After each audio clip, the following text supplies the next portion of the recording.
Hello, hello. Hello. I had to fix a couple things. Give me just 1 second here. No worries.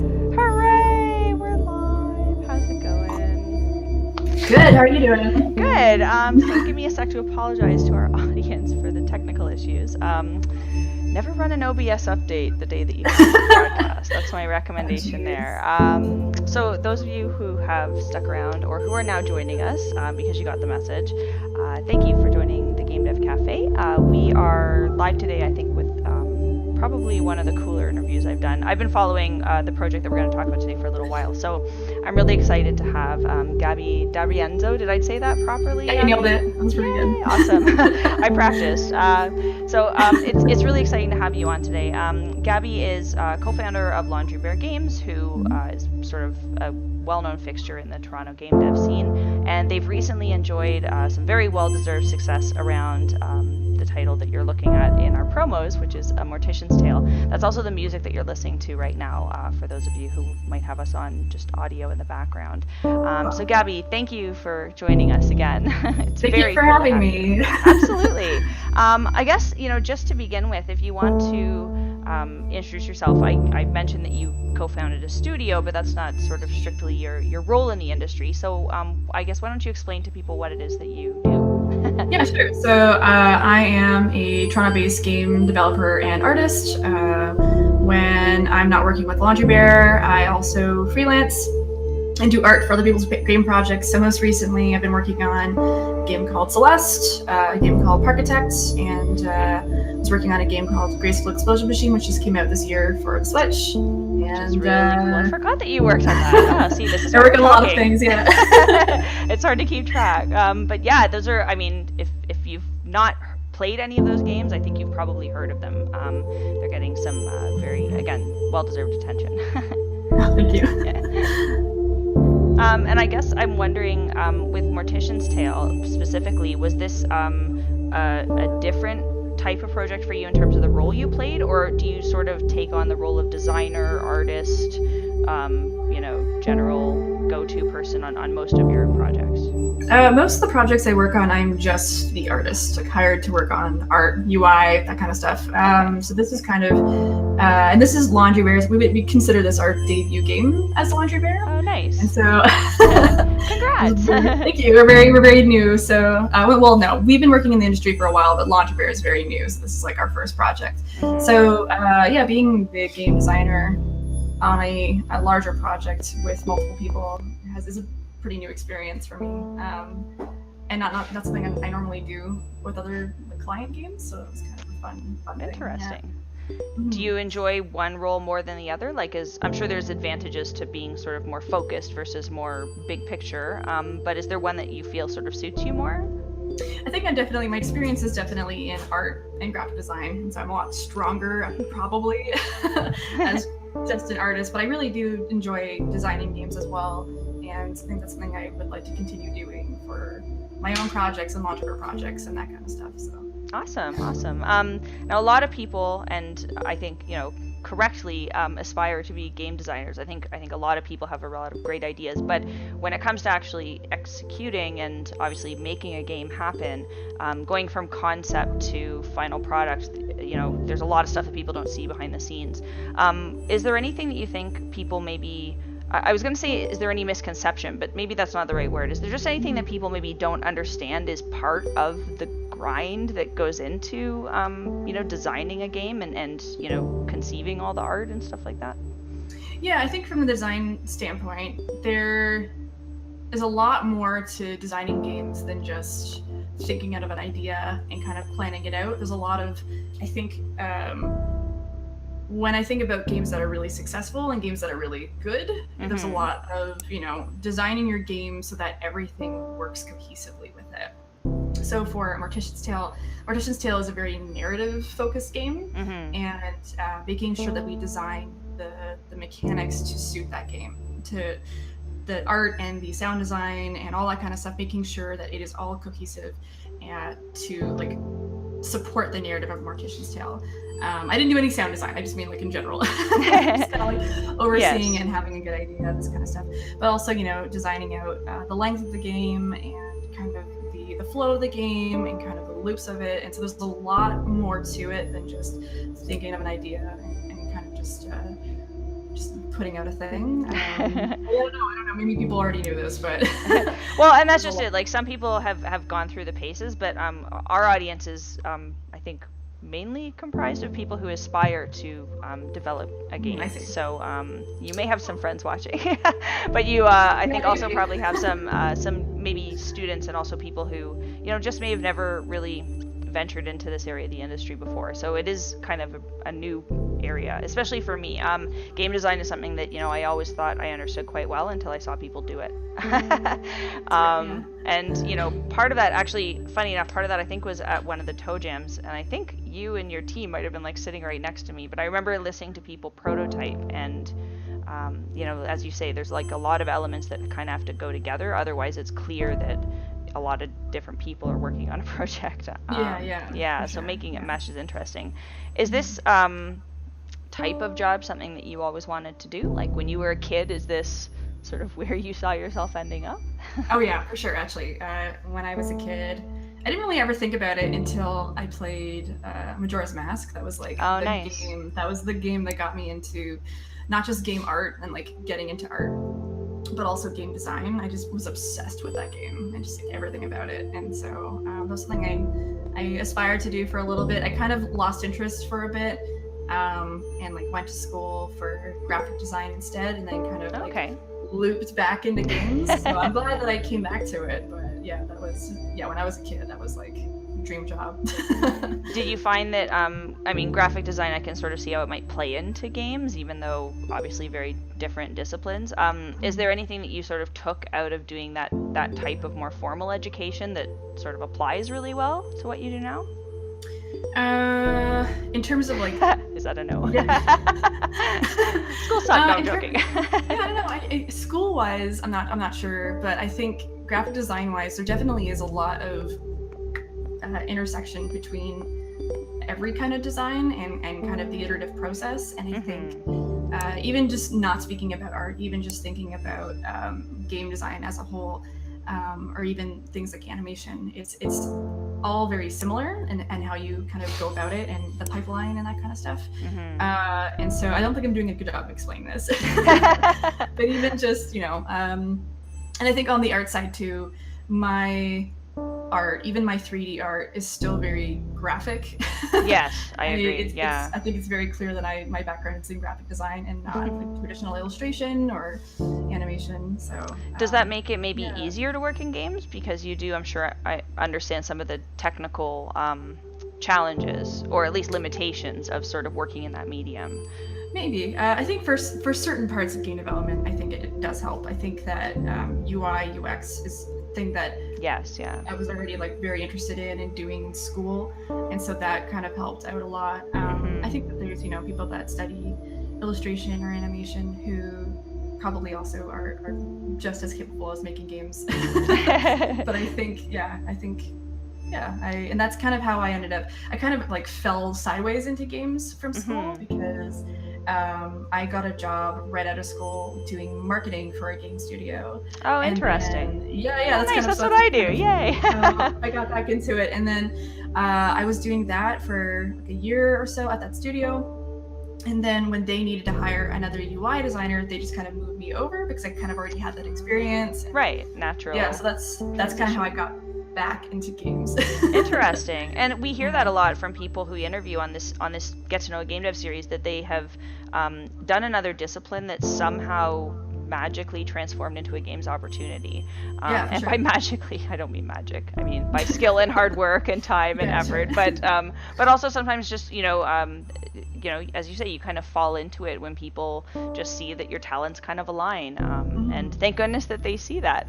Now, I know that you eventually came to found your own studio and sort of venture on your own. And at the same time, you've worked with a lot of other people. Why start your own studio? Like, what sort of pushed you into that decision, or where did that opportunity come from?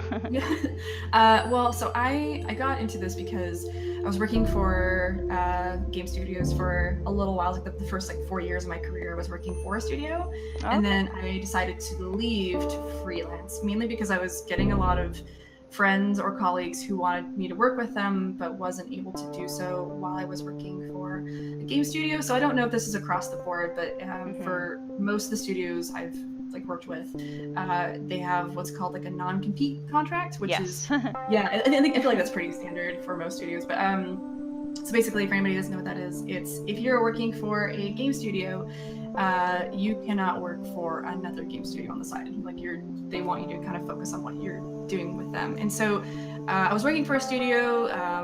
They were really lovely people. I really enjoyed working with them, but I also kind of wanted to do something new and work with new people. So I left that job to pursue freelancing, and I've been doing that for a couple of years now. And there's, on top of freelancing, I also just kind of wanted to do my own thing. And Andrew, who's my co-founder, he's actually sitting over here. Sorry, I'm like, hi Andrew. This guy. We'll interview you soon. So he and I have very similar game design values, and we've talked about starting our own company and making our own things. And so Mortician's Tale, I actually started working on Mortician's Tale prior to Laundry Bear. Oh, so interesting. That was the thing I started doing solo, and then eventually there was enough interest in it that I kind of convinced Andrew to make it with me. And then from there, we started Laundry Bear, just kind of in general, like wanting to make more of our own games. But then also from there, I was able to get a bit of funding to make Mortician's Tale even a little bit bigger. So then we were able to bring on our whole team to kind of work on it with us. So nice. Kind of the benefit of starting a studio is just being able to kind of work on larger projects with people. And that maybe not a great answer. No, that is a good one. And I mean, it's funny because everyone assumes that people start studios because like, oh, I just want to like do my own thing, and obviously that's sort of like a core vein of it. But you're right, you get to collaborate with more people as you get bigger, and generally when it comes to funding, there are more opportunities. I think when you have an established studio, it's a little easier to just organize the logistics of a project that way under one umbrella. And it's really nice to know that you guys sort of started the studio, I guess, not necessarily as a result of having an idea for a game, but it sounds like the idea was something that maybe pushed you towards it, which is probably what helped this game come out so nicely. I guess I'm curious if, and this could be personal or professional, but did you face any unique challenges in I guess either in starting your work in games, so as you mentioned, kind of like curving into the industry, or in starting your own studio. But what is sort of some of the pitfalls or things that other people might be able to benefit from knowing from your experience? Yeah, for sure. So we work on Laundry Bear projects part-time. So I still do a bit of freelance on the side. Andrew does a bit of freelance, but he also teaches at Sheridan part-time. Oh, and nice, so yeah. Laundry Bear is a very part-time thing. And I think the biggest challenge I've had, not just in terms of Laundry Bear, but also in terms of freelancing, is just managing multiple projects at once and finding that balance of having enough things to work on, but not too many things to work on. Yeah. And that's probably... That's delicate. Yeah, it's been a really big challenge. And I think, taking time for yourself is really important. When I first started freelancing, that was a big thing. 'Cause we always hear about crunch, and I don't want to get into that discourse too much, but we always hear about crunch. And in my mind, from leaving a studio, my brain was always equated crunch to like a thing that your boss tells you to do and you shouldn't do. But when I was my own boss, I was like, oh, it's different. Like, wait a minute, I'm doing this for me, but it's still, there's still, I think crunch is a black and white issue, and I think there's a time and a place for it when you're deciding it for yourself. And I think my first kind of few months freelancing, I took on way too much, and I just like burned out really quickly. So I think just trying to find that balance and making sure that you still take time for yourself and take time for your own things is really important. Which is, I'm sure, hard when you have a lot of opportunities to work on great projects. I mean, you mentioned at the beginning of our call, but there's, when you have so many great things on your horizon, I think it's hard as a professional to know, as you say, when to say no. Yeah, absolutely. Yeah, no, that's actually a really good point, and that's not a discourse on crunch. That's just planning. That's just smart planning. Has that at all changed the way that maybe you run your studio, or even just approach the way that you make games? Like you mentioned, taking personal time. So, sort of, how do you afford for that at Laundry Bear Games? Yeah, I think it definitely helps that it is a part-time thing. You know, I think if we were doing this full-time and we relied solely on launch of our projects, it would be a lot more serious of a thing. It's a lot of pressure. So because we are doing it part-time, it makes it a little bit easier. And it you know, because it's not our sole source of income, it makes it a little bit less pressure. Hopefully so more I fun. don't know if I don't know if I can really give a good answer to this, because we are in a really fortunate position. But, so yeah, I don't know. There's definitely, it's important to take time to play Overwatch. Yes, exactly. Well, and I think you know, the lesson there is whether you're in a fortunate position or not, sometimes one begets the other. So if you put yourself first and you plan your time accordingly, it's a lot easier, I think, to have that success. Yeah, for sure. Which, of course, you guys are enjoying, which is a great segue. So, Mortician's Tale, it's been, I dare say, your baby for a while, or at least you've certainly given a lot of time to it. You and your team, I think, have put together something unique, memorable. I didn't tell you this before our call, but a little anecdote I thought I'd share. My dad, who does not play video games, emailed me the CBC article that was written up on the game, and basically gushing about the concept. And he works in mental health, so he's very interested in sort of, you know, the death positive notion that the game's pushing. And it was interesting that he was like, hey, have you heard of this game? Maybe you should check it out. And I'm like, yeah, Dad, like, I've been following this game for a long time. But it was really interesting that, again, like, someone who I would never have expected to be touched or have seen this game is obviously aware of it. And I think the press is an important part of that, but the game itself is probably the reason for most of this happening for you guys. Is it something that you guys sort of anticipated, or like, did you see it coming? No, not at all. You know, it's a really, really niche game, not just in terms of its content, but in terms of what kind of game it is, right? It's very short, it's very narrative driven, there's a lot of reading. Yes, so, yeah.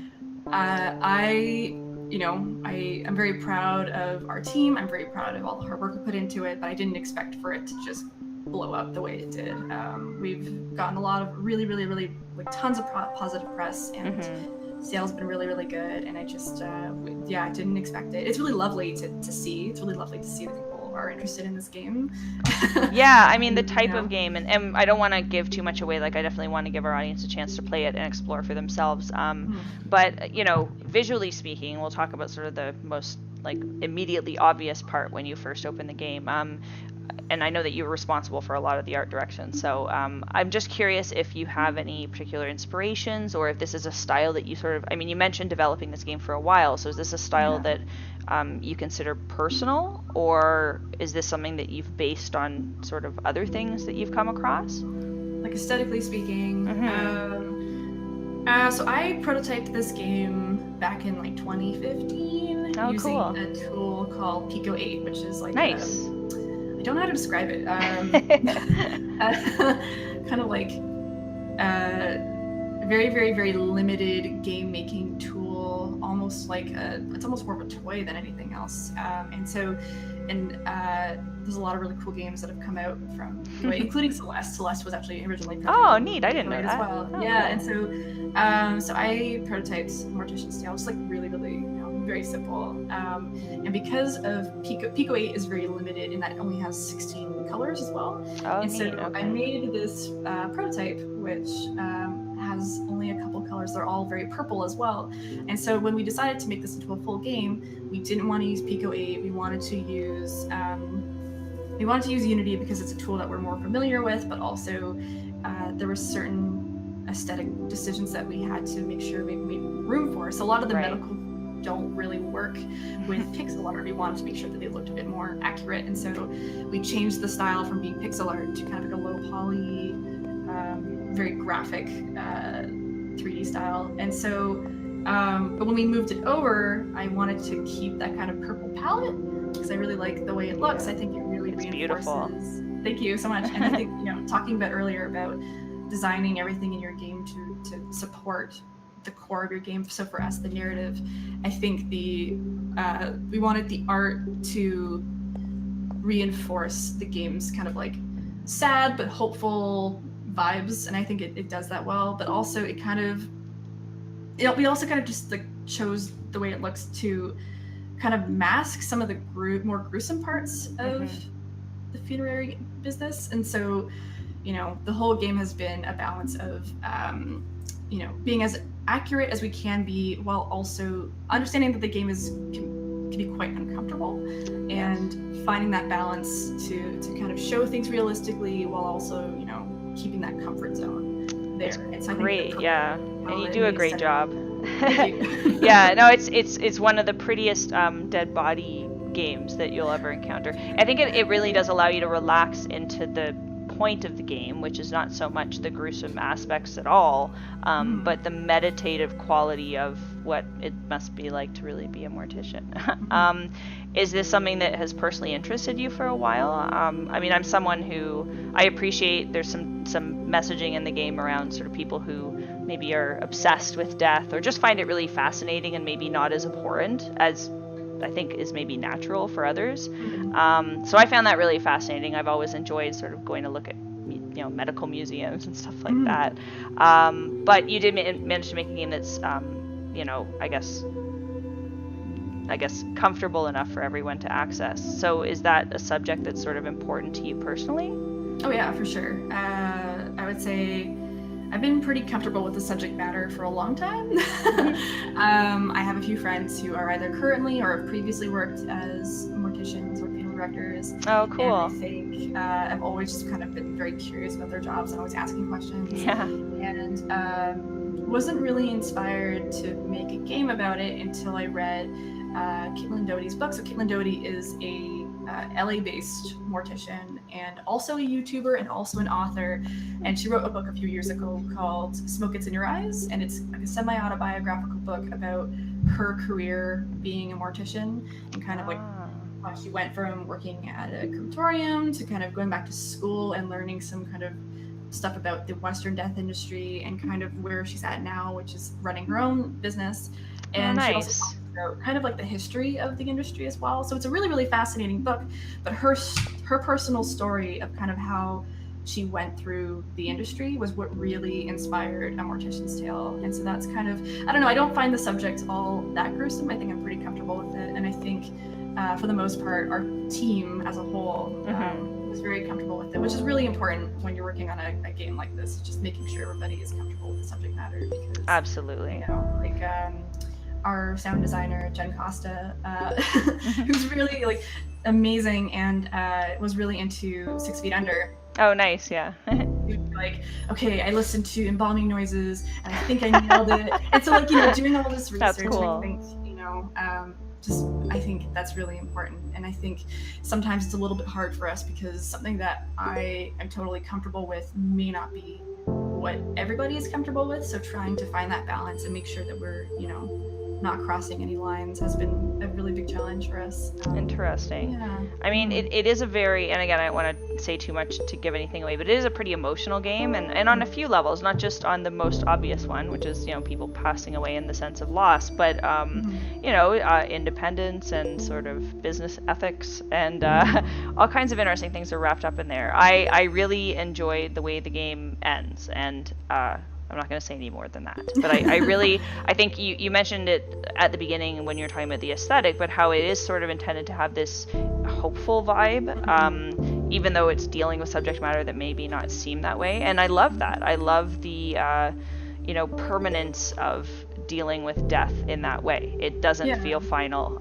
It's a really beautiful game. And as I said, it's touching a lot of people, I think, that may not have otherwise discovered it thanks to the press. So I'm really inspired by the fact that the media has kind of embraced it. They haven't, you know, been like, oh, it's just, you know, an indie game, or it's just like, you know, the graphics, I think, especially seeing a game like this succeed is really heartening for me, because it's not like violent, and it's, you know, it's not what we typically see, especially from media. So good job, media, and like we'll try to influence you more. But I think, you know, it's nice to have your studio, you know, sitting as a nice example. Now, are there plans for this game? Obviously, you guys are in the Steam store. People can go buy it now. They can go try it. Are there plans for this game to expand it any further, or is this a subject that you would ever touch on again in a game? Yeah, I don't plan on, we don't currently plan on doing anything else with this game, but it's definitely a subject matter I am am very close to, and I'm interested in exploring more. I don't know if we'll ever, I don't know if every game that Laundry Bear makes is going to be death positive. Yeah, be an interesting legacy, but I think that it definitely will, be a subject matter that we explore more in our games, because it is very important to me, and so I will never funnel it into a game if I don't think it makes sense. But we are prototyping and have been prototyping our next game, which I don't want to talk about too much, but it's very it's not death related, it's food related actually. And awesome. So, there's a lot, we're not doing anything super deathy with it, but there is a lot of culture around food and death, and so looking at that and kind of exploring a bit of things that way. So I don't know, I don't think we'll ever make any more Mortician's Tales, but I think that it's definitely going to be a topic we keep looking at. Well, it's definitely something that people seem to care about, and even just your approach, like you mentioned in the new game you're working on, the fact that you're kind of researching and giving us a bit of a cultural education at the same time. Like that's another thing I really got out of this game. It taught me a lot of stuff that I maybe didn't otherwise know. Yeah, it was very cool. Now, you mentioned Majora's Mask as being a pretty significant influence. I'm just wondering if there's any other games that stand out from you, from your past, I guess, or even it could be from recent history, but games that you would consider an influence on sort of your work and what you do? Yeah, Majora's Mask is a huge one. Just in terms of its design, and also it's just like it is super deathy. And yes. Yeah, and it's quite an epic game. Yeah. Yeah. As of recent history, I'm a big fan of a lot of Nina Freeman's games and Christine Love's games. Are really, really clever and quite interesting. I really like Her Story was fantastic. That's a great game. Super good, and a really, really good game that really utilizes its mechanics well. And so just trying to think more about how mechanics can reinforce a game's narrative, and that's just like I'm very new to game design, but I think that's a thing that I'm interested in kind of exploring more. Well, that's a nice hook for it's a nice hook for non-video game people as well. As a player, I mean, I've been into games for a while, but I'd like being able to introduce my friends to games that aren't necessarily, your standard offering. And with a narrative-driven component, it's a little easier for me to hook them on it. It already tells a story, right? I guess the last thing that I wanted to ask you, and this may apply to people that you work with, or it could apply to just sort of like figureheads, but I'm curious if you have any role models or mentors in the industry. It could be as an artist or as a game designer, or just games in general, but I'm always interested to know if people are looking to others for guidance and wisdom, because I can go there too. Yeah, for sure. I mean, like, definitely the people I've been working with, Helena, Jen, Kate, just like amazing humans, super, super talented. Everybody on my team, but just especially those women, just incredible. I already mentioned Nina Freeman and Christine Love, big inspirations. Rebecca Cordingley. I'm actually wearing an Ooblets shirt. I was gonna say, isn't that Ooblets nice? Another really cute game. Don't want to be too much of a fangirl, but Rebecca is a close friend, and she's just amazing. She's so talented, and just like very she does everything herself, and big inspiration as a person who I've been trying to do more programming on my own. Just it's really, really cool to see people who are just very, very good at everything. I think from a studio perspective, I've always been a big fan of Double Fine. I think what Double Fine is doing is really cool. I like that, kind of talking earlier about, I don't think all of our games are going to be deathy. I really love that Double Fine can move from project idea to project idea and never kind of stay in the same space, and I really love that, and that's something that I would like to aspire to for Laundry Bear. It's just kind of making projects that we're passionate about, but never boxing ourselves into a certain genre or theme or anything like that. And so those are probably that makes really, really good sense. Yeah, quite a few of those people I'm already kind of following, but that gives me a few more to add to my list, which is great. Awesome. I guess I'm really appreciative of your time today. The last question that I sort of have for you, and I don't even know if this is the route that you would recommend people go, but you're pretty involved in the community. I've had the pleasure of actually seeing this game shown at a lot of different events in and around Toronto. And you're pretty active, I think, when it comes to social media. So as a community member, you're easy to get to know and to find out about. But for people just getting into the industry who aren't really sure how to connect and maybe get into games from a side job or some other discipline, do you have any advice? I'm almost curious, like what you would have told yourself 5 years ago or 10 years ago. Yeah, I'm always curious to know what you would tell someone else, though.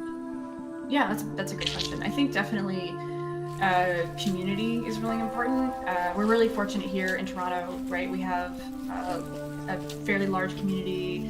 Everyone is really friendly. There's lots of events that happen. Yeah. There's lots of opportunities to meet people, and I think being involved in community is a really good way to get into games, because you're I don't want to use the word networking because it sounds kind of gross, but just like making friends and understanding the community a bit more is a great way to kind of learn more and get yourself into it. I think if, you know, there's a lot of people that unfortunately like live in spaces where there are not communities that are as large as Toronto, and I think in that case, getting more involved in online communities, you know, following developers that you admire, interacting with them online, I think is a really good way to also kind of get into games.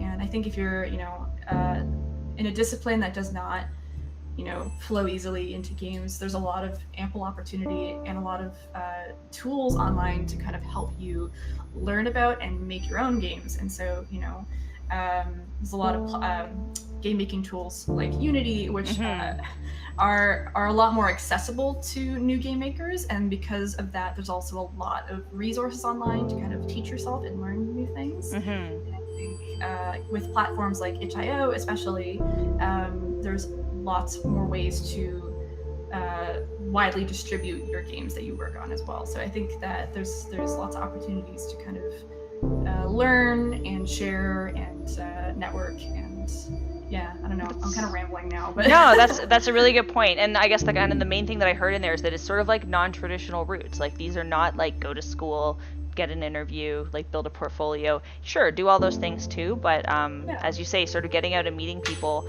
That's how I stumbled across a lot of these games. Honestly, A Mortician's Tale, which I didn't realize was even conceived so long ago, I felt like I felt like I've been following it like since the beginning, but not even. But again, like this is how you stumble upon these games, and you know, if we're lucky, the media hopefully will continue to give deserving games like A Mortician's Tale attention. But in the meantime, the community is pretty loud and proud, and you just have to, you know, get out and explore. Sure. Gabby, thank you so much for your time today. This was really cool. Thank you for having me. Yeah, I'm really glad. I know we've been trying to do it for a little while, so I'm happy that we managed to hook it up. But again, for anyone else who may be watching, A Mortician's Tale is available now, so you can go check it out on Steam. Do pick up the game. It's a lovely little game. You know, it's not something that's going to, I don't think, trigger too many people. It really deals with death and loss in a very respectful and I think poignant way. So an important game, I think, to share with other people. And I mean, my dad liked it, so that says quite a bit. that speaks volumes. So yeah, thanks again, Gabby. For anyone who happened to tune in partway, we will of course have this video up on our YouTube channel as well as GameDevCafe.com. But yeah, in the meantime, check out A Mortician's Tale, and Gabby will come back and talk more when you're ready to reveal your new project. Cool. Thanks again for having me. My pleasure. See you guys, and thanks for tuning in.